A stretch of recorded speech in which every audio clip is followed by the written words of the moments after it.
Hello दोस्तों, स्वागत है आपका अपने यूट्यूब चैनल ग्रुपिंग हब पे। तो जैसा कि हम लोग ज्ञान बिंदु जीएस स्टडी का टेस्ट देख रहे थे, जिसके अंतर्गत हम लोगों ने प्रीवियस 29 सेट कंप्लीट कर लिया था। आज जो होने वाला है टेस्ट नंबर है 30। टेस्ट नंबर 30 है। अगर आप ये टेस्ट लगाना चाहते हैं ऑनलाइन मोड में तो सर के ऐप के माध्यम से आप सेट लगा सकते हैं। चलिए शुरुआत करते हैं टेस्ट नंबर 30 से।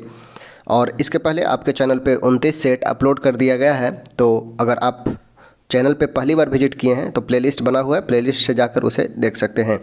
तो चलिए शुरुआत करते हैं। क्वेश्चन नंबर है फर्स्ट, भारत में पहली बार गैर कांग्रेसी सरकार कब बनी? भारत में पहली बार गैर कांग्रेसी सरकार कब बनी? तो यह बना 1977 में। 1977 में जनता पार्टी की सरकार बनी थी। 24 मार्च 1977, 24 मार्च 1977 को मोरारजी देसाई जनता पार्टी के अध्यक्ष अर्थात पीएम बनते हैं। ऑप्शन हो जाएगा बी। 1977 में प्रथम बार गैर कांग्रेसी सरकार का निर्माण होता है। वही अगर बात किया जाए 1991 में, तो 1991 से इंपॉर्टेंट याद रखना है, 1991 में एलपीजी पॉलिसी लाई गई थी। एलपीजी पॉलिसी 1991 में आया था। वही अगर बात किया जाए 1989 का, तो 1989 में 61वां संविधान संशोधन के तहत जो एज होता है 21 वर्ष से घटाकर 18 वर्ष कर दिया जाता है। नेक्स्ट देखते हैं क्वेश्चन नंबर सेकंड, भारतीय संविधान के किस अनुच्छेद के तहत राज्यपाल किसी दंड को क्षमा, उसका प्रविलंबन, विराम, परिहार या लघुकरण कर सकेगा? राज्यपाल का क्षमादान की शक्ति अनुच्छेद 161 में वर्णित है। अनुच्छेद 161 के तहत राज्यपाल के क्षमादान की शक्ति, वही अनुच्छेद 72 के तहत राष्ट्रपति के क्षमादान की शक्ति का वर्णन किया गया है। अगर बात किया जाए अनुच्छेद 163 का, तो अनुच्छेद 163 के तहत राज्यपाल को सहायता और सलाह देने के लिए एक मंत्रिपरिषद होगा, यह वर्णन किया गया है। वही अगर बात किया जाए 161 में, तो क्षमादान की शक्ति का वर्णन किया गया है। 159 में राज्यपाल द्वारा शपथ या प्रतिज्ञान का वर्णन है। राज्यपाल का शपथ 159 के तहत वर्णन किया गया है। नेक्स्ट देखते हैं क्वेश्चन नंबर 3, सन 1920 में बाबा रामचंद्र के साथ मिलकर निम्न में से किस कांग्रेसी नेता ने अवध किसान सभा का गठन किया? अवध किसान सभा का गठन बाबा रामचंद्र के साथ कौन प्रमुख सहयोगी थे? तो वो थे जवाहरलाल नेहरू। जवाहरलाल नेहरू। अगर बात किया जाए अवध किसान सभा का, तो स्थापना होता है 1920 में बाबा रामचंद्र और जवाहरलाल नेहरू के द्वारा। अगर वही बात किया जाए बिहार प्रांतीय किसान सभा का, तो बिहार प्रांतीय किसान सभा का गठन 1929 में स्वामी सहजानंद सरस्वती के द्वारा किया जाता है। वही अगर बात किया जाए अखिल भारतीय किसान सभा का, तो अखिल भारतीय किसान सभा का संस्थापक भी स्वामी सहजानंद सरस्वती ही होते हैं। 1936 में अखिल भारतीय किसान सभा का गठन स्वामी सहजानंद सरस्वती के द्वारा लखनऊ में किया जाता है। अगर वही बात किया जाए अखिल भारतीय किसान सभा का, तो इसके अगर महासचिव पूछा जाएगा तो वो थे एनजी रंगा। एनजी रंगा महासचिव, और अध्यक्ष बनाया जाता है स्वामी सहजानंद को। स्वामी सहजानंद का संबंध बिहार किसान सभा से भी था। 1929 में बिहार प्रांतीय किसान सभा का गठन किए थे। यहाँ पे पूछा गया था अवध किसान सभा, तो बाबा रामचंद्र के साथ जवाहरलाल नेहरू। ऑप्शन हो जाएगा ए। नेक्स्ट देखते हैं भू राजस्व प्रणाली कंपनी शासन को क्या लाभ हुआ? तो आय में वृद्धि हुई थी। ऑप्शन हो जाएगा डी। अगर बात किया जाए भू राजस्व प्रणाली का, तो भारत में ब्रिटिशर्स के द्वारा मुख्य रूप से 3 भू राजस्व प्रणाली अपनाया गया था। वे थे अस्थायी बंदोबस्त, रैयतवाड़ी और महालवाड़ी। नेक्स्ट है 1857 का विद्रोह कहाँ नहीं हुआ? कहाँ 1857 का विद्रोह नहीं हुआ? तो इनमें से हो जाएगा गुजरात। गुजरात में 1857 का विद्रोह नहीं हुआ था। अगर बात किया जाए बंगाल में, तो बंगाल में हो जाएगा,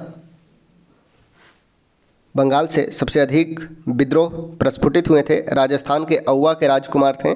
औवा के राजकुमार। वही अगर बात किया जाए हरियाणा में, तो हरियाणा में पानीपत, गुड़गांव, अंबाला, ये सभी जगह 1857 के विद्रोह का केंद्र बनता है। वही गुजरात से विद्रोह प्रारंभ नहीं हुआ था। ऑप्शन हो जाएगा बी।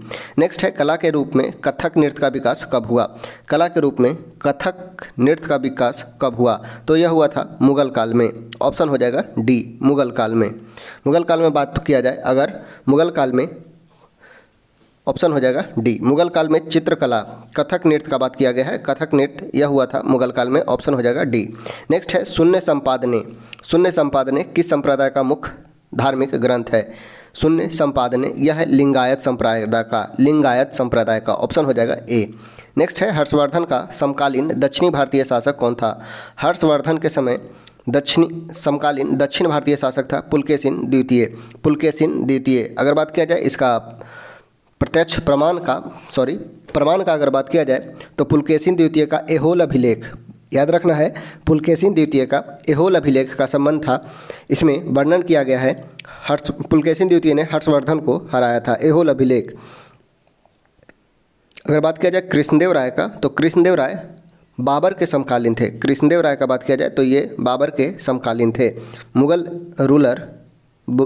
के संस्थापक बाबर के समकालीन थे, दक्षिण भारत के तुलु वंश के राजा कृष्णदेव राय।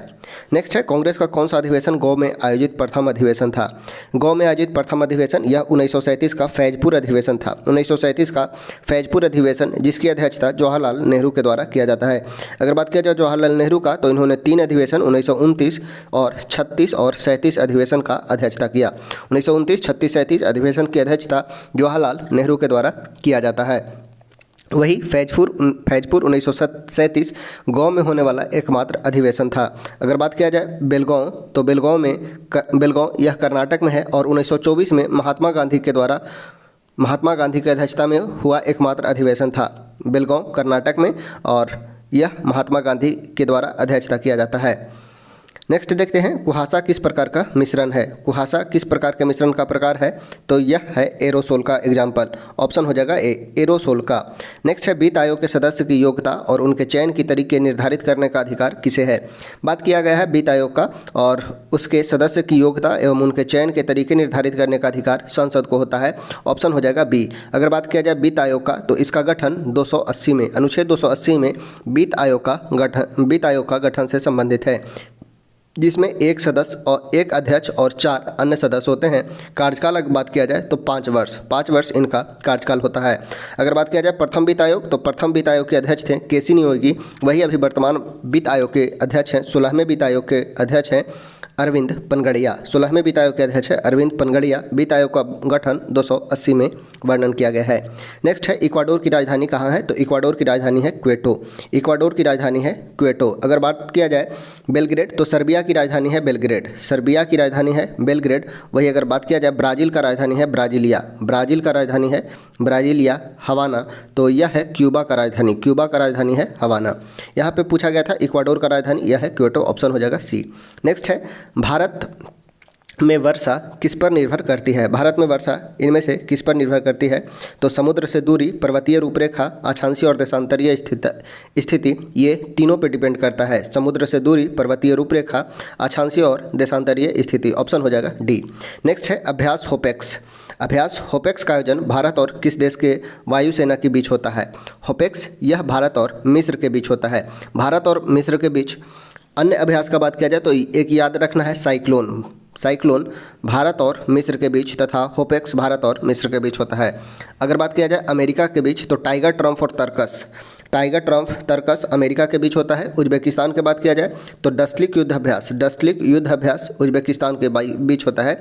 वही अगर सेशल्स का बात किया जाए तो लैमितीय युद्ध अभ्यास सेशल्स के बीच होता है। लैमितीय सेशल्स के बीच। नेक्स्ट देखते हैं चित्रकारी किसके शासनकाल के दौरान अपने उच्चतम स्तर पर पहुंची। चित्रकारी का बात किया गया है और यह मुगल काल में जहांगीर के समय सर्वोच्च उच्चतम स्तर पर थी। जहांगीर के समय। ऑप्शन हो जाएगा सी। अगर बात किया जाए जहांगीर का, तो जहांगीर के समय में अब्दुल हसन और मंसूर, अब्दुल हसन 2 चित्रकार याद रखना है। अब्दुल हसन जिसे जहांगीर ने नादिर उज जमा की उपाधि दी गई थी, वही मंसूर को नादिर उल उसर की उपाधि जहांगीर के द्वारा दिया गया था। 2 प्रमुख चित्रकार थे और जहांगीर के समय में चित्रकला सर्वोच्च अपने शिखर पे होती है। ऑप्शन हो जाएगा सी। नेक्स्ट है गुजरात का जनक के नाम से किन्हें जाना जाता है। गुजरात के जनक, तो गुजरात के जनक रविशंकर महाराज को जाना जाता है। रविशंकर महाराज। ऑप्शन हो जाएगा डी। नेक्स्ट है कौन सरकार का प्रमुख होता है। बात किया गया है कौन सरकार का प्रमुख होता है, तो भारत के प्रधानमंत्री। देखिए यहाँ पे ध्यान देना है, सरकार का पूछा गया है तो सरकार का प्रमुख प्रधानमंत्री होता है। वही अगर बोला जाता राष्ट्र का प्रमुख तो राष्ट्र का प्रमुख राष्ट्रपति होते हैं। राष्ट्र का प्रमुख राष्ट्रपति, वही सरकार का प्रमुख भारत के प्रधानमंत्री होते हैं। प्रधानमंत्री का बात किया जाए तो अनुच्छेद 75 में प्रधानमंत्री का वर्णन किया गया है। नेक्स्ट है भारतीय संविधान में मौलिक अधिकार किस देश के संविधान से लिया गया है। मौलिक अधिकार यह लिया गया है अमेरिका से। मौलिक अधिकार अमेरिका से लिया गया है। वही आयरलैंड से अगर बात किया जाए तो आयरलैंड से डीपीएसपी लिया गया है। डीपीएसपी आयरलैंड से लिया गया है। अगर बात किया जाए ऑस्ट्रेलिया से तो अनुच्छेद 108 के तहत संयुक्त अधिवेशन का वर्णन ऑस्ट्रेलिया से लिया गया है। वही प्रस्तावना की भाषा ऑस्ट्रेलिया से लिया गया है। अगर बात किया जाए ब्रिटिश संविधान से, तो ब्रिटिश संविधान से अधिक एकल नागरिकता तथा अन्य चीज़ लिया गया है। एकल नागरिकता ब्रिटिश संविधान से लिया गया है। एक एक चीज़ ही बतलाया गया है, आगे पूरा कंटिन्यू किया जाएगा, तो एक एक चीज़ को याद रखना है जो इम्पोर्टेंट है। चलिए आगे देखते हैं। किस स्थान पर गौतम बुद्ध का निर्वाण हुई थी? गौतम बुद्ध का निर्वाण हुआ था कुशीनगर में। कुशीनगर में ऑप्शन हो जाएगा बी। अगर बात किया जाए बोधगया में, तो बोधगया में ज्ञान की प्राप्ति हुई थी। बोधगया में ज्ञान की प्राप्ति होती है और इसका हमें बोधगया में ज्ञान की प्राप्ति होती है और इसका वर्णन अशोक के द्वारा भी किया जाता है अपने 8वां शिलालेख में। बोधगया में अशोक का भ्रमण किया गया था। अगर बात किया जाए लुम्बिनी में, तो एक अभिलेख याद रखना है। लुम्बिनी में महात्मा बुद्ध का जन्म होता है और अभिलेख है रूमिनदेई अभिलेख। अशोक का रूमिनदेई अभिलेख से संबंधित है। बुद्ध का जन्म लुम्बिनी में हुआ था, ये वर्णन किया गया है अशोक के द्वारा। अगर बात किया जाए सारनाथ में, तो प्रथम प्रवचन दिया जाता है महात्मा बुद्ध के द्वारा सारनाथ में। नेक्स्ट है, किस वर्ष मुस्लिमों के लिए अलग निर्वाचिका की मांग को मान लिया गया? अलग निर्वाचिका की मांग को माना गया था कब? तो 1909 में। 1909 के मार्ले मिंटो सुधार के तहत, मार्ले मिंटो सुधार का तहत। अगर बात किया जाए 1906 में, तो 1906 में मुस्लिम लीग का गठन होता है। मुस्लिम लीग का गठन 1906 में होता है। वही 1919 में रॉलेट एक्ट सत्याग्रह होता है तथा मॉन्टेग्यू चेम्सफोर्ड सुधार होता है। 1922 में अगर बात किया जाए, तो 1922 में असहयोग आंदोलन वापस ले लिया जाता है। 12 फरवरी 1922 को समाप्त किया जाता है असहयोग आंदोलन। नेक्स्ट देखते हैं, सूर्य के चारों ओर चक्कर लगाने वाले पत्थरों के छोटे छोटे टुकड़ों को क्या कहा जाता है? सूर्य के चारों ओर चक्कर लगाने वाले पत्थर के छोटे छोटे टुकड़े उल्का पिंड कहलाते हैं। उल्का पिंड। अगर बात किया जाए क्षुद्र ग्रह का, तो क्षुद्र ग्रह मंगल और बृहस्पति के बीच पाई जाती है। मंगल और बृहस्पति के बीच, यानी कि मार्स और जुपिटर के बीच क्षुद्र ग्रह पाए जाते हैं। मार्स और जुपिटर के बीच क्षुद्र ग्रह पाए जाते हैं। अगर बात किया जाए तारा का, तो टोटल अगर बात किया जाए ब्रह्मांड में तारों की संख्या, तो ब्रह्मांड में तारों की संख्या है 10 के पावर 22। उपग्रह बात किया जाए, तो ग्रह को चक्कर लगाने वाले उल्का पिंड उपग्रह कहलाते हैं। ग्रह को चक्कर लगाने वाले पिंड उपग्रह कहलाते हैं। नेक्स्ट देखते हैं, थेरी मरुस्थल किस राज्य में है? थेरी, यहाँ पे ध्यान देना है, थेरी लिखा गया है, थार नहीं है। थेरी मरुस्थल तमिलनाडु राज्य में है। वही थार रेगिस्तान में है। थार रेगिस्तान में और थेरी मरुस्थल तमिलनाडु में है। ऑप्शन हो जाएगा बी। नेक्स्ट है, गरबा किस राज्य का प्रसिद्ध नृत्य है? गरबा, यह गुजरात का है। गुजरात का है। ऑप्शन हो जाएगा बी। गुजरात का प्रसिद्ध नृत्य है। अगर बात किया जाए पंजाब का, तो पंजाब का है भांगड़ा गिद्धा, यह पंजाब का है। गुजरात का हो जाएगा गरबा और इसे इंटेंजिबल कल्चरल साइट में घोषित किया गया है 2003 में। गुजरात को गरबा को 2023 में इंटेंजिबल कल्चरल साइट के रूप में घोषित किया गया है। अगर बात किया जाए टोटल इंटेंजिबल कल्चरल साइट का, तो टोटल है 14 इंटेंजिबल कल्चरल साइट हैं, जिसमें एक है गरबा, गुजरात का नृत्य। नेक्स्ट है question number 24। Dynasties of India and beyond. Dynasties of India and beyond नामक पुस्तक के लेखक कौन है? तो यह है इंदर मल्होत्रा। इंदर मल्होत्रा का बुक है dynasties of India and beyond. Option हो जाएगा ए। नेक्स्ट है, गंगा नदी बेसिन जो भारत का सबसे बड़ा नदी बेसिन है, में देश का क्षेत्रफल का लगभग कितना प्रतिशत सम्मिलित है? तो लगभग 25%। गंगा नदी बेसिन में भारत का कुल क्षेत्रफल का लगभग 25% है। ऑप्शन हो जाएगा डी। नेक्स्ट है, कल्हणद्वाला संस्कृत में रचित राजतरंगिणी के राजा कहाँ के राजा का जीवंत व्याख्या करता है? राजतरंगिणी का बात किया गया है तो इसमें कश्मीर के इतिहास का वर्णन किया गया है। राजतरंगिणी लिखा गया है कल्हण के द्वारा और कश्मीर के इतिहास का, यानी कश्मीर के राजाओं का जीवंत व्याख्या करता है। ऑप्शन हो जाएगा ए। नेक्स्ट है, धान की रोपाई के दौरान किया जाने वाला हुड़किया बैल नृत्य किस राज्य से संबंधित है? हुड़किया बैल नृत्य का संबंध है उत्तराखंड से। ऑप्शन हो जाएगा बी। हुड़किया बैल नृत्य, यह है उत्तराखंड का नृत्य। नेक्स्ट है, कौन सी जनजाति भारत की सबसे अधिक जनसंख्या वाली और सबसे पुरानी जनजाति है? तो यह है भील जनजाति। भील जनजाति। ऑप्शन हो जाएगा डी। ऑप्शन हो जाएगा डी। भील जनजाति भारत की सबसे अधिक जनसंख्या वाली और सबसे पुरानी जनजाति है, वो है भील। ऑप्शन हो जाएगा डी। नेक्स्ट है, दादा साहब फाल्के पुरस्कार निम्न में किनके लिए प्रदान किया जाता है? दादा साहब फाल्के पुरस्कार यह फिल्म के क्षेत्र में दिया जाने वाला सर्वोच्च पुरस्कार है। ऑप्शन हो जाएगा डी, फिल्म के क्षेत्र में दिया जाता है दादा साहब फाल्के अवार्ड। नेक्स्ट है, केंद्र सरकार के सभी मंत्रियों की नियुक्ति किसके द्वारा की जाती है? केंद्र सरकार के सभी मंत्रियों की नियुक्ति राष्ट्रपति के द्वारा किया जाता है। ऑप्शन हो जाएगा बी, राष्ट्रपति के द्वारा।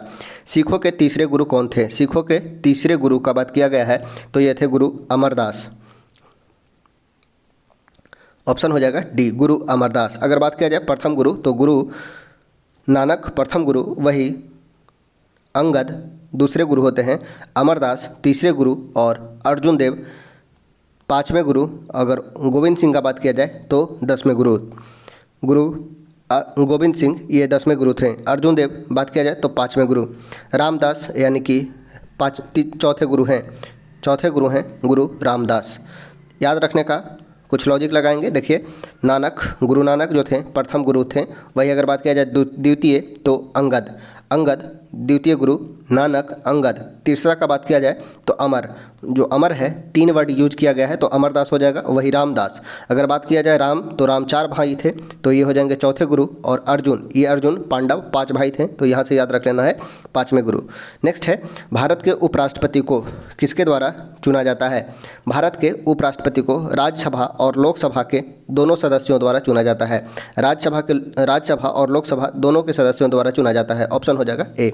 वही अगर बात किया जाए राष्ट्रपति का, यह पूछा गया था उपराष्ट्रपति का, तो राज्यसभा और लोकसभा के दोनों सदस्यों द्वारा चुना जाता है। वही राष्ट्रपति का बात किया जाता तो लोकसभा, राज्यसभा और विधानसभा के निर्वाचित सदस्य एवं दिल्ली एवं पुदुचेरी को हो जाता तो वो होता राष्ट्रपति। नेक्स्ट है, खरीफ फसल किस मौसम में उगाई जाती है? खरीफ फसल की उगाई होती है ग्रीष्म ऋतु में। ऑप्शन हो जाएगा ए। नेक्स्ट है, निम्नलिखित में भारत का प्रथम विधि अधिकारी कौन होता है? भारत का प्रथम विधि अधिकारी भारत के महान्यायवादी होते हैं। ऑप्शन हो जाएगा डी, भारत के महान्यायवादी प्रथम विधि अधिकारी होता है, जिसका वर्णन महान्यायवादी का बात किया जाए तो अनुच्छेद 76 में इसका वर्णन किया गया है। भारत के एक महान्यायवादी होंगे। और अगर बात किया जाए वर्तमान में तो वर्तमान में महान्यायवादी हैं आर वेंकट रमनी। और वही इन्हें अनुच्छेद 88 के तहत इन्हें मतदान देने का अधिकार नहीं होता है। लोकसभा, राज्यसभा किसी भी सदन में महान्यायवादी भाग ले सकते हैं, लेकिन अनुच्छेद 88 के तहत इन्हें मतदान देने का अधिकार नहीं होता है। यह देश का सर्वोच्च विधि अधिकारी होता है, अर्थात किसी भी देश के किसी भी राज्य के कोर्ट में ये अपना कानून लड़ सकते हैं। नेक्स्ट है, प्राक्कलन समिति में कितने सदस्य होते हैं? बात किया गया है प्राक्कलन समिति का, तो इसमें सदस्यों की संख्या होती है 30। प्राक्कलन समिति में सदस्यों की संख्या है 30 और ये सभी लोकसभा से निर्वाचित होते हैं और इनका कार्यकाल होता है 1 वर्ष का। 30 सदस्य होते हैं और यह सबसे बड़ी समिति है। नेक्स्ट है, किस वर्ष ज्योतिबा फुले ने सत्यशोधक समाज की स्थापना की थी? सत्यशोधक समाज की स्थापना 1873 में। 1873 में सत्यशोधक समाज की स्थापना ज्योतिबा फुले के द्वारा किया गया था। ऑप्शन हो जाएगा सी। पेट्रोलियम के संचित भंडार निम्नलिखित में कहाँ पाए जाते हैं? तो ये मुख्यतः अवसादी चट्टानों में पाए जाते हैं। पेट्रोलियम मुख्यतः अवसादी चट्टान से प्राप्त किया जाता है। ऑप्शन हो जाएगा बी। किसने बांधों को आधुनिक भारत का मंदिर कहा था? आधुनिक भारत का मंदिर कहा गया था जवाहरलाल नेहरू के द्वारा। भारत में भाखड़ा नंगल बांध जो सतलज नदी पर बना है, भारत की स्वतंत्रता के प्राप्ति के बाद बनाया जाता है। अगर बात किया जाए प्रथम नगर जो था वो था Damodar valley corporation. Tenancy act पे बेस्ड था और इसे जवाहरलाल नेहरू के द्वारा आधुनिक भारत का मंदिर कहा गया था। ऑप्शन हो जाएगा बी। नेक्स्ट है, कौन एक मानव निर्मित पर्यावरण है? मानव निर्मित पर्यावरण इनमें से कौन हो जाएगा? तो यह हो जाएगा सड़क। ऑप्शन हो जाएगा ए, सड़क मानव निर्मित पर्यावरण है। नेक्स्ट है, भारत निर्माण योजना किस वर्ष शुरुआत किया गया? तो यह शुरुआत किया था 2005 में। भारत निर्माण योजना का प्रारंभ 2005 से हुआ। ऑप्शन हो जाएगा बी। क्रिकेट के किस मैदान को क्रिकेट का मक्का कहा जाता है? तो द लॉर्ड्स मैदान लंदन को क्रिकेट का मक्का कहा जाता है। ऑप्शन हो जाएगा डी। भीमबेटका के कहाँ किस लिए फेमस है? तो यह गुफा शैल चित्र के लिए फेमस है। भीमबेटका मध्य प्रदेश में स्थित है, जो फेमस है गुफा शैल चित्रों के लिए। पाषाण सांस्कृतिक स्थल है जो गुफा शैल चित्र के लिए फेमस है और इसका खोज किया गया था BS काब्बा कंकड़ के द्वारा। नेक्स्ट है, नोबेल पुरस्कार प्राप्त करने वाले प्रथम एशियाई कौन है? नोबेल पुरस्कार प्राप्त करने वाले प्रथम एशियाई हैं रविंद्रनाथ टैगोर। 1913 में इन्हें साहित्य के क्षेत्र में गीतांजलि के लिए नोबेल अवार्ड दिया जाता है। रविंद्रनाथ टैगोर। ऑप्शन हो जाएगा सी।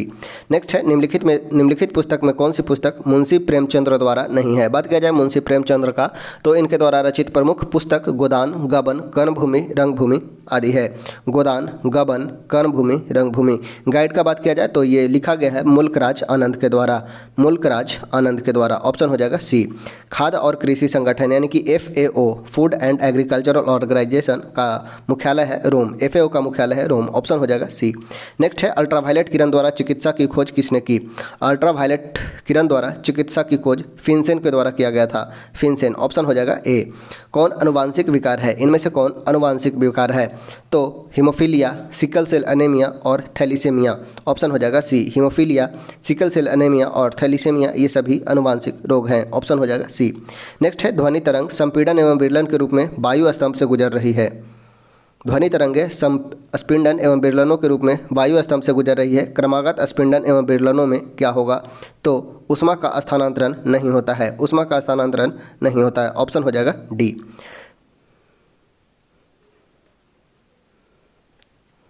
नेक्स्ट है क्वेश्चन नंबर 49।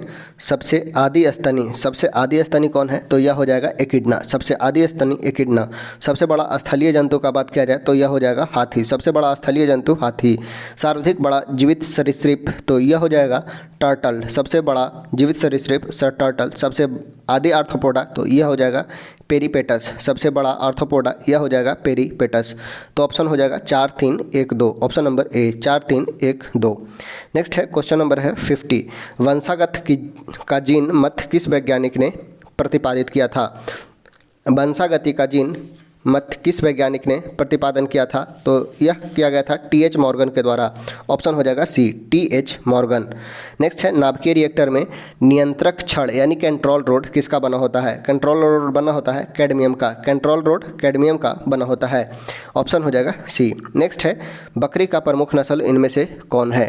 बकरी का प्रमुख नस्ल तो यह हो जाएगा मारवाड़ी। ऑप्शन हो जाएगा बी। राष्ट्रीय दुग्ध दिवस कब मनाया जाता है तो राष्ट्रीय दुग्ध दिवस 26 नवंबर को मनाया जाता है, राष्ट्रीय दुग्ध दिवस 26 नवंबर को। नेक्स्ट है प्रक्षेपास्त्र। प्रक्षेपणास्त्र अस्त्र है क्या तो एक हवा में प्रक्षेपणास्त्र है, हवा से हवा प्रक्षेपणास्त्र है। नेक्स्ट है व्याधि एवं कारण। B1 के कारण कौन सा रोग होता है तो B1 के कारण थाइमीन। वही B2 के कारण बात किया जाए तो B2 के कारण होता है राइबोफ्लोबिन। B3 का बात किया जाए तो B3 के कारण नियासिन और B5 का जो है पेंटाथोनिक एसिड। यह व्याधि का कारण नहीं होना चाहिए, विटामिन एवं उसका वैज्ञानिक नाम या बोटेनिकल नेम। तो B1 का थाइमिन, B2 को राइबोफ्लोबिन, B3 का नियासिन, B5 का पेंटाथोनिक एसिड, B7 का बायोटिन, B9 का फोलिक एसिड और B12 अगर बात किया जाए तो इसमें है साइनोकोबालामीन। B12 में कोबाल्ट विटामिन कोबाल्ट पाया जाता है, मेटल एटम कोबाल्ट पाया जाता है। वही B9 में फोलिक एसिड के रूप में आयरन पाया जाता है। ऑप्शन जो हो जाएगा वह हो जाएगा 4, 1, 3, 2। Option number C. नेक्स्ट है दलहन पौधों की जड़ों में पाए जाने वाले बैक्टीरिया किसका निर्माण करता है तो यह नाइट्रोजीनियस नाइट्रेट का निर्माण करते हैं। ऑप्शन हो जाएगा बी। विश्व भर में सबसे अधिक प्रजातियों की संख्या किसकी है। विश्व भर में सबसे अधिक प्रजाति है कवक का। ऑप्शन हो जाएगा ए कवक का। बैगन की अनुवांशिक अभियांत्रिकी से उसकी एक नई किस्म बीटी बैगन विकसित की गई है। इसका लक्ष्य क्या है तो बीटी का मतलब होता है बैसिलस थुराजेनेसिस, जो जीवाणु ऐड कर दिया जाता है उसे कीट प्रतिरोधी बनाने के लिए बीटी बैगन का विकास किया गया है। बीटी बैगन, बीटी कपास और बीटी सरसों का विकास किया गया है, जिसमें बीटी बैगन एवं बीटी कपास, बीटी सरसों पर प्रतिबंध लगा दिया गया है। ऑप्शन हो जाएगा ए, कीट प्रतिरोधी बनाता है। नेक्स्ट है कौन सा एक युग्म सही सुमेलित नहीं है। इनमें से कौन सा युग्म सही सुमेलित नहीं है। अगर बात किया जाए लैक्टोज तो दूध खट्टा लैक्टिक एसिड के कारण यह सही नहीं है। कार्बोनिक अम्ल सोडा वाटर में कार्बोनिक अम्ल पाया जाता है। लाल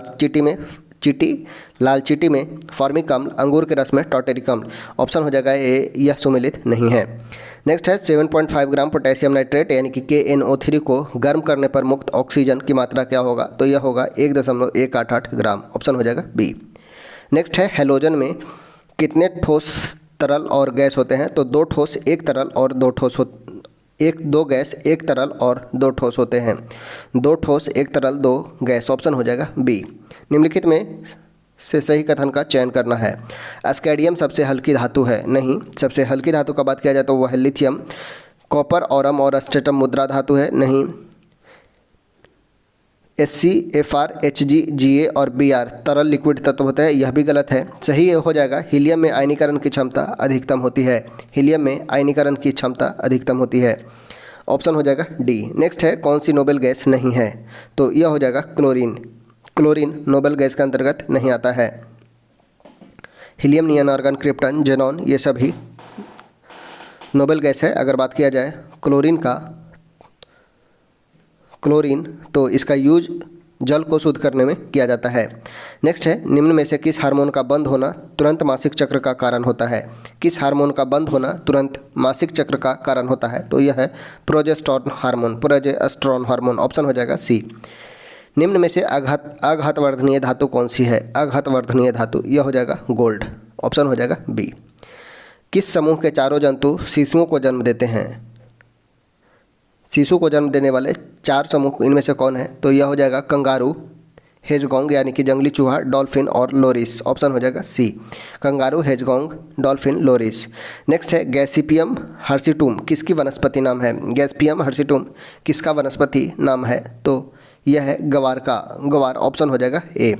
नेक्स्ट है यदि 2 पिंडों के बीच की दूरी 2 गुनी कर दी जाए, 2 पिंडों के बीच की दूरी 2 गुना कर दी जाए तो उनके बीच गुरुत्वाकर्षण बल का हो जाएगा प्रारंभिक मान का घटकर 1/4। F इक्वल टू होता है G m1m2 बटा आर स्क्वायर। G m1m2 बटा आर स्क्वायर, यानी कि R को पहले से 2 गुना कर दिया जाए तो गुरुत्वाकर्षण बल का मान पहले से घटकर 1/4 हो जाएगा। ऑप्शन हो जाएगा डी।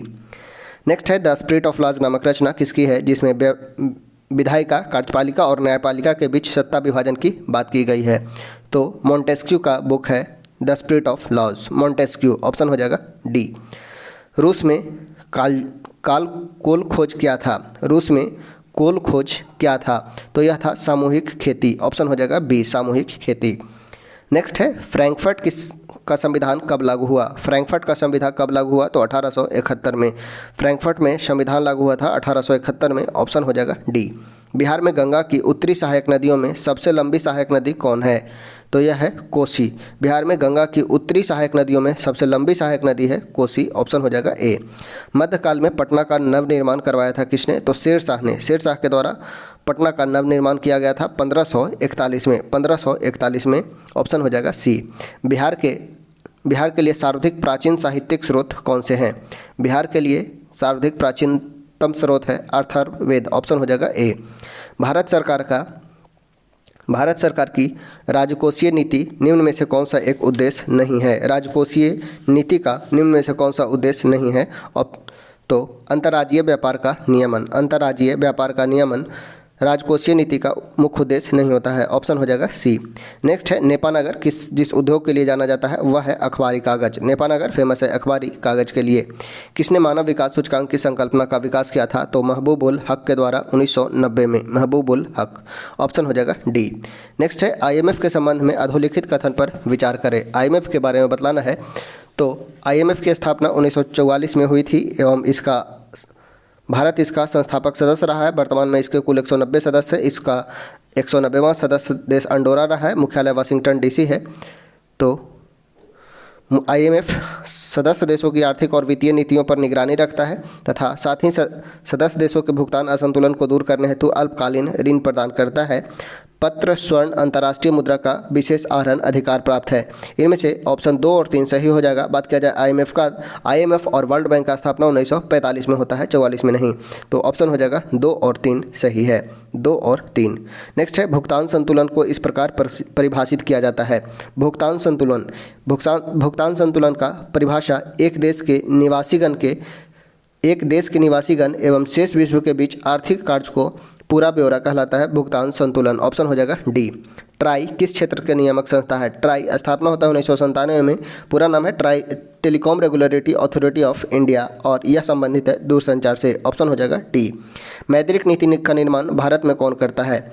मौद्रिक नीति का निर्माण भारत में कौन करता है? तो यह आरबीआई के द्वारा किया जाता है। ऑप्शन हो जाएगा बी आरबीआई। कौन सा एक असमानता घटाने का उपाय नहीं है? कौन सा एक असमानता घटाने का उपाय नहीं है? अर्थव्यवस्था का उदारीकरण। अर्थव्यवस्था का उदारीकरण। ऑप्शन हो जाएगा बी।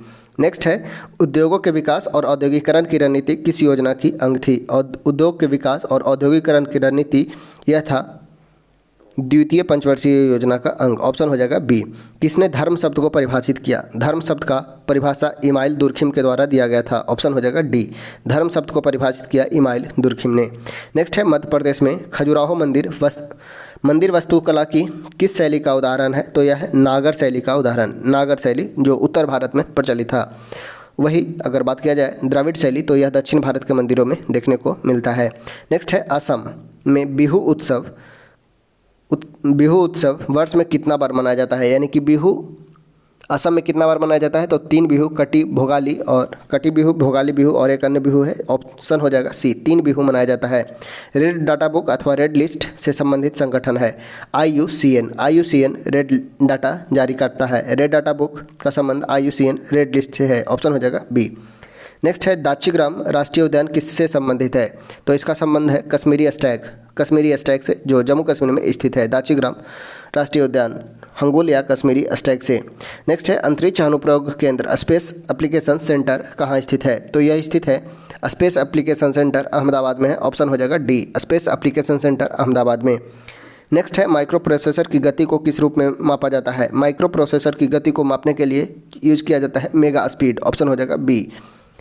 इंस्टेंट मैसेजिंग सेवाएं IM इंस्टेंट मैसेजिंग सेवाएं किस श्रेणी की सेवाओं में आता है? तो यह आता है संचार श्रेणी में। इंस्टेंट मैसेजिंग संचार श्रेणी में आता है। नेक्स्ट है कौन IPL के संस्थापक और पहले अध्यक्ष और कमिश्नर थे? IPL 2008 में प्रारंभ किया गया था और इसके प्रथम संस्थापक अध्यक्ष थे ललित मोदी। ऑप्शन हो जाएगा ए ललित मोदी। कौन मिस वर्ल्ड ब्यूटी प्रतियोगिता जीतने वाली प्रथम भारतीय बनी थी? तो यह थी रीता फारिया। ऑप्शन हो जाएगा ए। भारत की पहली भूमिगत रेलवे कहाँ शुरुआत की गई? तो यह कलकत्ता में 1984 में प्रथम भूमिगत रेलवे शुरुआत किया गया था। वही दिल्ली में 2002 में प्रारंभ किया गया था। भारत में सबसे लंबी निरंतर दीवार जो विश्व की दूसरी सबसे लंबी दीवार है कौन सा है? तो यह है कुंभलगढ़ का दीवार। ऑप्शन हो जाएगा ए कुंभलगढ़ का। तेजस्विनी शंकर किस खेल से जुड़े हैं? तो यह है ट्रैक एंड फील्ड इवेंट से। तेजस्विनी शंकर का संबंध है ट्रैक एंड फील्ड इवेंट से। ऑप्शन हो जाएगा सी।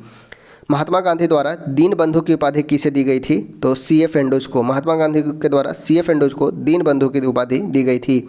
वही अब्दुल गफ्फार खान को सीमांत गांधी या फ्रंटियर गांधी के रूप में जाना जाता है। नेक्स्ट है भारत का सबसे ऊंचा प्रवेश द्वार कौन सा है? भारत का सबसे ऊंचा प्रवेश द्वार है बुलंद दरवाज़ा फतेहपुर सीकरी में। बुलंद दरवाज़ा। ऑप्शन हो जाएगा सी। नेक्स्ट है इंडियन लिबरल फेडरेशन का गठन 1919 में किसके द्वारा किया गया? इंडियन लिबरल फेडरेशन का गठन 1919 में सुरेंद्र नाथ बनर्जी ने किया था। इंडियन लिबरल फेडरेशन सुरेंद्र नाथ बनर्जी। ऑप्शन हो जाएगा ए। भारतीय उदार संघ की स्थापना में किसने महत्वपूर्ण भूमिका निभाई थी? तो वो थे मदन मोहन मालवीय BHU के स्थापना भी करते हैं 1916 में। 1916 में BHU की स्थापना है। भारतीय उदार संघ की स्थापना मदन मोहन मालवीय के द्वारा किया गया था। चलिए तो इस प्रकार से देखे हैं आज 100 क्वेश्चन। तो चलिए वीडियो को करते हैं यहीं पे समाप्त।